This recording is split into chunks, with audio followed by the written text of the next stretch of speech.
Nung bata ako, sumisigaw na ako. Sabi ko, Lord, totoo ka ba? Ako, i-describe ko yung childhood ko. I was in hell.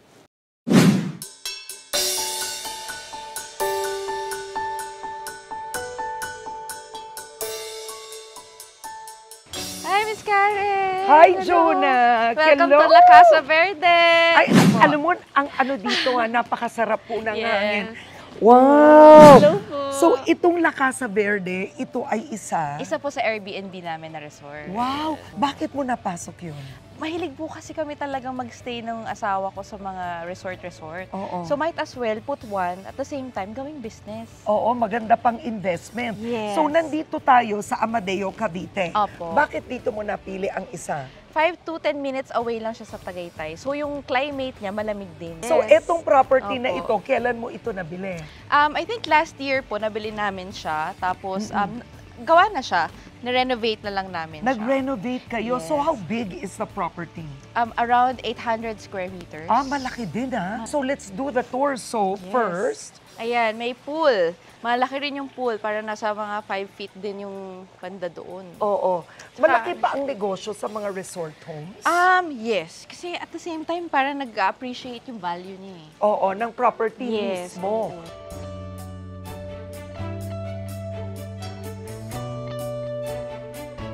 Ayan, pasok po. Ay, ang ganda. Do you ever stay here? Yes. Oo. So, minsan, Pag wala nag-i-stay, pupunta kami dito. nagpapahinga ka dito. Papahinga. Super relaxing kasi. Dito. Oo, ang ganda. Tingnan niyo po yung kanyang living room. Sino nag-decorate nito? Meron kaming architect. Kahit yung wood paneling dito. Yes. Sa mga gusto pong magtayo ng negosyo, di ba? Anong tip mo? Siguro gawa kayo ng bili kayo ng murang lupa na titled. Tapos paggawa niyo siya sa mga nagagawa talaga ng resort. At talaga bang nagre-rent ang mga tao? Totoo po yun, opo. Talaga? Mahilig silang pumunta sa mga Tagaytay, malapit sa mga malalamig. Nagse-staycation? Nag-i-staycation. Parang minsan nga po, parang overnight lang, gusto lang nilang mag-unwind. So Oo. dito po sila pupunta sa mga ganitong Airbnb. Ang ganda ng secrets niya. Tingnan niyo to. Look at this. Attracted ako sa mga bricks sa bahay. Napansin ko, these white bricks, pinintahan niyo. Yes. Oo, ang opo. ganda niya, ha? Para medyo mas umaliwalas. Wow, ready na ang food.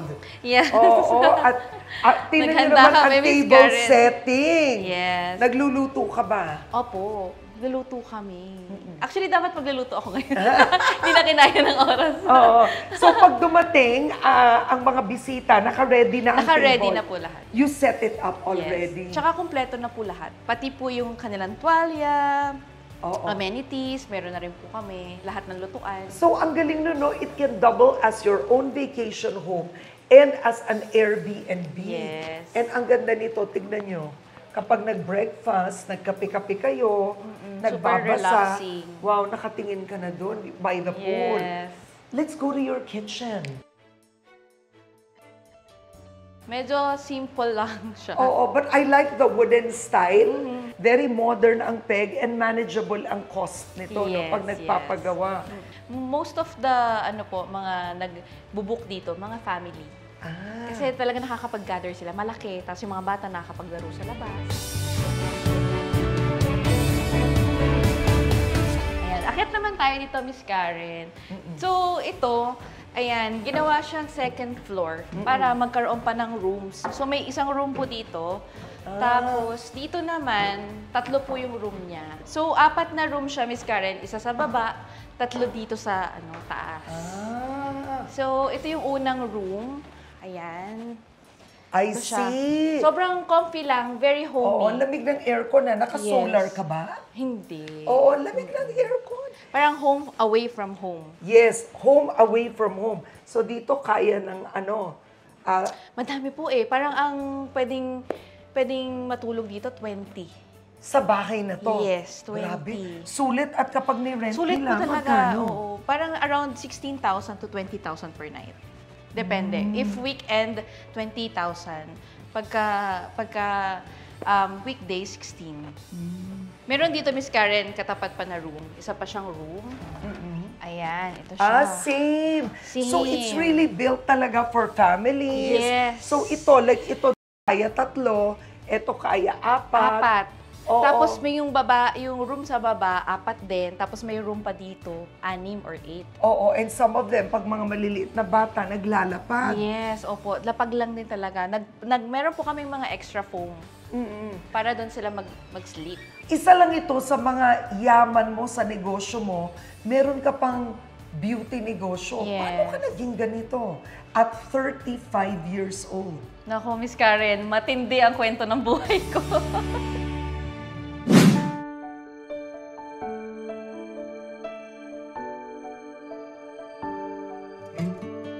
Gaano kahirap ang buhay mo noon? Kami po kasi, lumaki kami na hindi kami mayaman, sobra-sobra sa pera. May times po na nagka-promissory note ako, ganyan. Tapos na yung mga classmates ko sa exam, ako nakapila pa din. Then may time na umuwi kami sa bahay, nagwa-wonder kami nung sister ko, bakit walang kuryente? Akala namin brown out. Tapos pagkakita namin sa kapitbahay, may kuryente na sila. So, ganun pamumuhay na wala kami pambayad ng kuryente. Tapos, kinabukasan, di namin alam kung saan kami kukuha ng baon. Though yung mother ko po, 100% nagsusupport din po talaga sa amin. Hindi siya sapat para sa amin. Yung father ko po, alcoholic po siya. So, may mga times po na binubugbog niya si mami. May times po na laging mainit yung ulo niya pag hindi siya nakakainom. Hindi po naging masaya siguro yung childhood ko because of those na parang instances na hindi dapat nararanasan ng bata. Super traumatic po until today na, kasi since young po ako na gano'n na po sila, lagi nag-aaway, tapos nasasaktan niya si mami.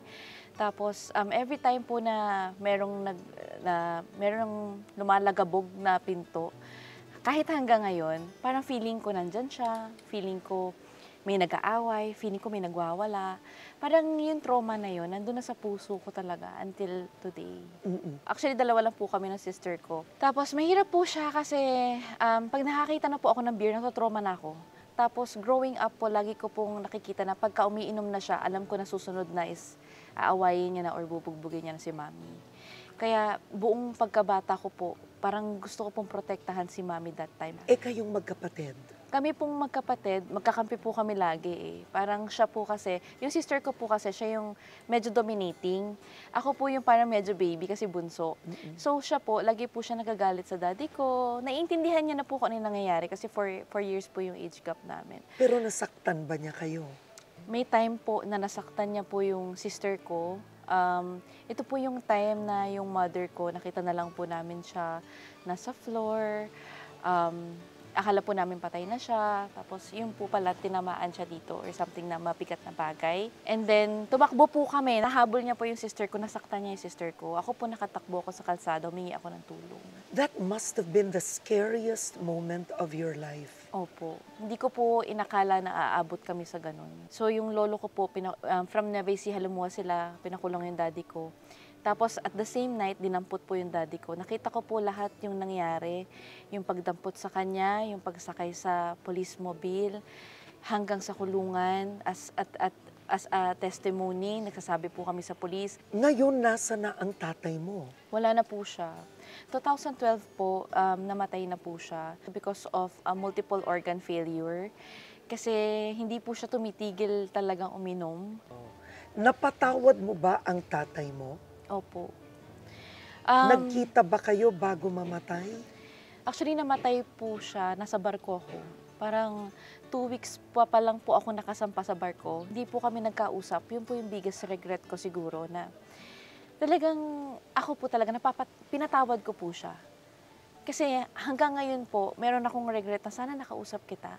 Sana nagkaroon ako ng chance, mabigay sa'yo yung buhay na baka gusto mo, kaya ka nagkakaganyan. Na sana madami tayong pera that time, o sana nabigay ko lahat sa'yo ngayon. Kasi ngayon kaya ko na. And siguro kung nabigay ko lahat yan, hindi kayo nag-aaway ni mami o hindi humantong sa ganun yung sitwasyon ng pamilya namin. Gusto kong malaman niya na masaya kami ngayon, na mahal ko siya. Gusto kong malaman niya na kahit na naiyak tuloy ako. Kahit na anong nangyari sa amin, mahal ko siya. At ngayon, sobrang mahal namin si mami kasi binibigay namin kay mami lahat ng kaya namin ibigay. na hindi namin nagawa sa kanya. And sana nakapaghintay siya. Yun po. Tapos parang kami po, bibili na kami sa tindahan. Sabihin nung nagtitinda sa amin, hoy, may utang yung tatay mo dito sa amin, alak. Sabi niya, kailan niya babayaran? Tapos may time pa po na hinihila yung mga gamit namin. Kasi wala po pabayad ng utang ni daddy sa tindahan. So, doon po sa street namin, nakikita hinihila yung ref namin, nihila yung TV namin. Yun talaga yung naging motivation namin. Kasi alam mo, Miss Karen, may time po na nung bata ako, sumisigaw na ako. Sabi ko, Lord, totoo ka ba? Kasi kung totoo ka, bakit hindi mo kami pinoprotektahan? Pati mo ako naririnig, araw-araw ako nagdadasal sa'yo, hindi mo ako pinoprotektahan. Yung mami ko pinubugbog, hindi mo kami tinutulungan. Ako, i-describe ko yung childhood ko, I was in hell. Hindi po ako nakaranas ng gano'ng kasaya. Hindi po siya naging sayang childhood for me.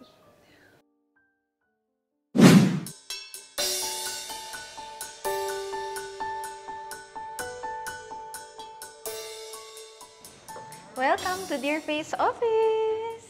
Ayan, here is our lobby. Ayan, ito yung reception area natin. And then when you go here, ayan, ito po yung isa namin brand. Kaka-launch lang po namin sa kanya ng June. And then, ito po yung mga products natin. This is the editing area. Ayan, dito po yung mga SMM natin and multimedia artist. And when we go here naman po, diretso lang tayo. Papakita ko po sa inyo yung office natin. So, ito po yung office natin. Ayan, very girly. Ayan, nandyan po lahat ng mga products na kinikater namin. Dito naman yung ating marketing office. Ayan, say hi guys! Hello! Ayan, dito po yung ating marketing. So, nandito si social media manager, chief marketing officer ng Dearface. And then, dito naman po, meron kami dito, ito yung pinaka-favorite ko na part. This is our massage area. So, whenever they are stressed, ayan, meron kaming massage area here. Okay, and then, moving forward. So, here is our creative office. So, lahat po ng mga graphic artist namin, photos, videographer, ito po yung office nila. Then, also dito rin po yung R&D, Research and Development team. Ito po yung mga awards na nakuha naman natin for the past few years. Medyo madami-daming awards. Dito rin po yung TikTok kasi nag-top 2, top 4, number 1, top 1 din po tayo sa TikTok. And here naman po is our co-working area. Medyo malaki. There is a kitchen. And then here is the dining side. Tapos ito po co-working area space to ng lahat ng creatives and marketing. Dinesign siyang ganito para mas maging creative yung mga tao. We don't want kasi like a corporate setup. Gusto namin parang they can express their creative juice pa more. So, kaya siya ganito na parang every corner din Instagrammable para lahat ng mga shoots namin, dito na siya ginagawa. Dito naman po, para siyang mock-up ng kitchen. So, pink kitchen siya. Tapos, dito kami nagko-content since collagen drink kami and mga coffee, mga beauty drink kami. So, dito kami nagtitimpla ng co-content. So, dito rin ginagawa yung research and development whenever we develop new products, dito yung taste testing. Actually, we have chemist and food tech na nagtutulong sa amin to formulate this product. Even the ingredients, we actually import it pa. Like collagen, glutathione, even the antioxidants.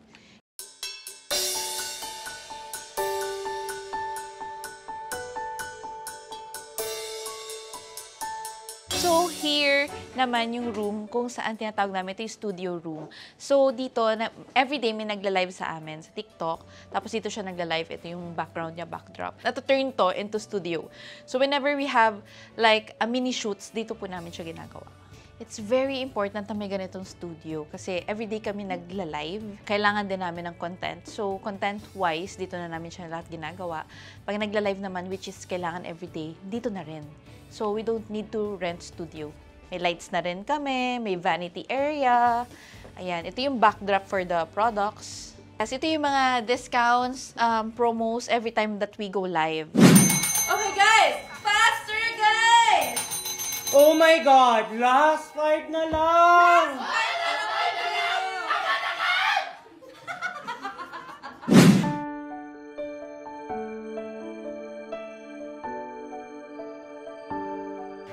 Lahat po kasi na naging experience ko, ito po yung naging inspirasyon ko para mabago yung buhay namin.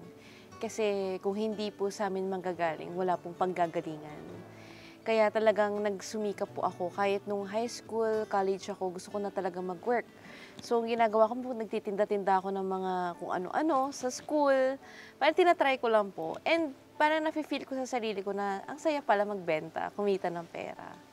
Ikwento mo, raketera ka eh. Lahat nagawa mo na. Mula po na pagka-graduate ko, kasi nurse po ako. Nag-nurse po ako ng for 6 months sa Taytay Doctors. Pero I felt like hindi talaga yun yung calling ko. Tapos sabi ko, hindi ko na kayang bumiyahe from Cavite to Taytay, ganyan. Kasi ang layo. Everyday po yun eh. Parang 6 a.m. to 6 p.m. So 6 to 6 yung duty. Tapos babiyahe pa ako. 4 a.m. umaalis na ako sa bahay. Tapos, for me kasi, parang hindi ko siya nagustuhan. Kasi ayoko po nung namamatayan ako ng pasyente. Pero inevitable kasi dyan sa kind of industry. So parang nade-depress ako, nalulungkot ako na nalalaman ko yung pasyente hindi na siya pupunta sa dialysis kasi namatay na siya, ganyan. At nag-nursing ka dahil ang nanay mo, midwife. Opo. Yun po talaga yung gusto niya for me. Ako po, gusto ko po mag-dentist. Kaya lang sabi niya, anak, wala tayong pera. Mahal yung equipment, mahal yung machines. Sabi niya, mag-nurse ka kasi noong time po na yun, talagang boom na boom yung nursing sa US. At kailan ka nag-medrep? Nag-medrep po ako right after po nung nag-nurse ako. Nung nag-medrep po ako, parang naka 6 months lang din po ako. Ganon din po, umaga ako aalis, tapos sobrang late ko na makakauwi. Tapos sa isang araw po, 3 ospital, 4 na ospital yung pupuntahan mo, papapirma ka sa doktor, mga ganon po. Wow. Medrep, ano pang ginawa mo? Nag-online casino po ako sa Makati after na nag-medrep ako kasi malaki po yung sweldo. Tapos, doon sa pag-online casino ko, nakita ko siya na maganda yung salary niya, kaya lang hindi ako mag-grow. Tsaka parang ayaw po siya nung buhay pa po kasi yung daddy ko that time eh. Parang ayaw po siya nung daddy ko that time na parang, ano ba yan, nag-nursing ka tapos magka-casino dealer ka. Tapos eventually yung mga kasamahan ko po, nag-apply po sila sa casino po sa barko naman. Ginawa mo din yun? Which is, sumama po ako. Sige nga, try ko. At talagang kahit ano, ha? Opo. Kahit na ano, tinry ko na. So, nung nakapasa po ako, kasi may experience ako eh. Parang 2 years po ako nag-online casino. Doon pa po ako tumagal ng Oo. work. Pero kailan ka talaga nagsimula na magnegosyo? Pagbaba ko po ng barko, tinapos ko lang po yung isang kontrata na homesick naman po ako. Parang the whole pagtatrabaho ko po, hindi ko na-feel yung gusto ko yung ginagawa ko. So, nag-try po ako magnegosyo. Tapos sabi ng mami ko, anak, sabi niya, pinag-aral kita ng nursing, tapos magbebenta ka lang pala ng sabon. So, yung una po kasi noon, yung brand po namin, nagbebenta po kami ng sabon. Magkano puhunan mo nun? Parang nasa 10 to 15,000 lang po, parang 20,000 at most. Parang ganun lang po yung puhunan namin. Tapos napalago po namin siya. May 3 brands na po kami under one company. Malakas po siya sa online. Ang way of selling po kasi niya is e-commerce platforms. Ang mahirap nung nag-pandemic, may produkto ka nang nagsara. Ang daming nalugi noon. Madami po. Na-depress ka ba noon? Opo, buntis po ako noon eh. Parang that time po, tinatry po namin na mag-open ng bagong brand. Ko-conceptualize pa lang ako. Parang out of the blue. Siguro yung hormones ko, gustong magtayo ng bagong brand, parang ganun. Pero yung unang brand namin, natalo po siya. Kasi ang way of selling naman po niya, ang structure niya is franchise. So nasa mga malls po kami. And nung pandemic, nagsasara po lahat ng mall. Wala na po talaga yung bumibili kasi that time, hindi siya necessity. At hindi madali ito ang pagnenegosyo. Dati, na-scam ka, na biktima ka din. Pandemic din po yun. Ikwento mo, magkano yun at paano ka na-scam? Yeah, 15 million po yun. 15 million pesos. Pero total na po yun ang buong family namin. Family po ng husband ko, family ko. So yung 15 million po na yun, nawala po sa amin lahat. Parang down the drain, 100,000 to 200,000 pesos na lang po yung natitira sa bank account ko. Wala na po akong savings. At manganganak pa po ako noon that time. So, na-scam po kami kasi meron po kaming mga parang kaibigan po sa church na, opo, doon po sila parang doon sila parang sila nag-leech. So doon po sila kumapit na parang nagpapatayo po sila ng mga church, nagdo-donate po sila ng mga church na services, ganyan. So parang akala nung church na mabuti silang mga tao, ganyan. Tapos hanggang tinanong na po sila, brother, ano po yung negosyo nyo, ganyan. Forex daw, ganyan. Sabi niya, baka pwede matulungan natin mga kapatid natin kasi ang dami nawalan ng trabaho, ganyan. Tapos sabi niya, pwede naman, sabi niya. So parang yun na po pala yung start ng mangi-scam sila. Anong natutunan mo doon? Natutunan ko po talaga na hindi ka po pwedeng magtiwala sa isang tao, isang company na hindi ka mahawak ng pera. Kasi that time, sabi ko nga, bakit tayo naloko, negosyante na tayo? Bakit hinayaan natin sila yung maghawak ng pera natin? Bakit ako naniwala sa 40%? If it's too good to be true, Totoo po. it's not true. Di ba? Yes, Ganon totoo yun. po Lahat yan. tayo nabibiktima sa ganon. Opo. Wow. Ngayon, online selling, sabi mo na sa e-commerce platform, madali ba? Noong una po madali. Pero ngayon po, sa totoo lang, grabe po yung hirap ng mga online sellers right now. Number one, yung mga government po, nag-release po sila ng mga bagong rules nila kung saan dapat mag-comply kami kagad without right trainings or right preparations for us. So lahat po nangangapa talaga. Tapos aside po dyan, syempre tumataas po yung cost ng lahat ng bagay, pati po cost of service ng mga platforms, tumataas na rin po. Nagulat ako doon, magkano tinaas? Mataas po, dati po 3% lang Sa TikTok. sa TikTok. Ang kukunin ng TikTok sa benta mo, ganun ba yun? Opo, 3% lang commission the taxes, ganyan. Ngayon po, nasa parang 10 to 12% na po. Wow, that's a lot. Opo. Ngayon po, since nakikita na po namin yung pain points, yung problema sa negosyo, at madami na po nag-give up ng mga online sellers, nire-restructure po namin siya ngayon in a way na magbe-benefit sila ulit. Gusto po namin sanang taasan yung markup nila para masalo po lahat ng tax, para makapagbayad po sila ng tama. At the same time, kumita rin po sila. Kasi ang pinaka-goal naman po natin is kumita. It's just that hindi po ganun kabilis yung magiging transition. Kaya ngayon po, hindi nakapag-cope up lahat ng brands. Wow. At saka ang dami mong ginagawa. May resorts ka, may build and sell. Opo. Bakit pati yun pinasok mo? Doon po namin na-realize actually na kailangan dinadiversify mo yung pera mo. Na-realize na hindi ka po pwedeng nasa isang industry of business lang. Kailangan meron kang something na out of that industry. So kami po, nung asawa ko, actually yung asawa ko po yung nag-initiate na mag-Airbnb tayo, patayo tayo ng resort, mag-construction tayo, build and sell tayo. Kasi na-realize po namin na hindi talaga laging malakas and at the same time, hindi po permanent yung online selling.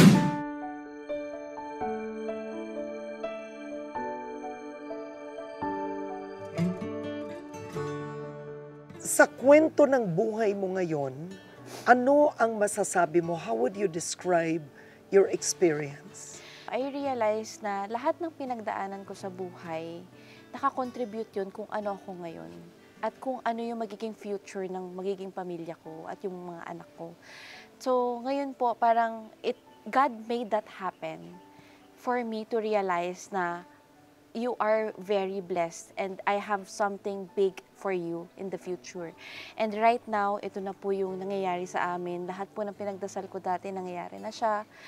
And nakapag-prepare ako doon dahil nadaanan ko lahat ng bagay na yun. Meron ka bang paboritong Bible verse? Opo, it's Isaiah 41:10. So do not fear, for I am with you. Do not be dismayed, for I am your God. I will strengthen you and help you. I will uphold you with my righteous hand. Nung nanganganak din po ako, yun yung talagang paulit-ulit ko sa thoughts ko, na hindi ka iiwan ni Lord no matter what, kung anong mangyari sa'yo. Lagi siyang may ipapadalang bagay o tao na tutulong sa'yo.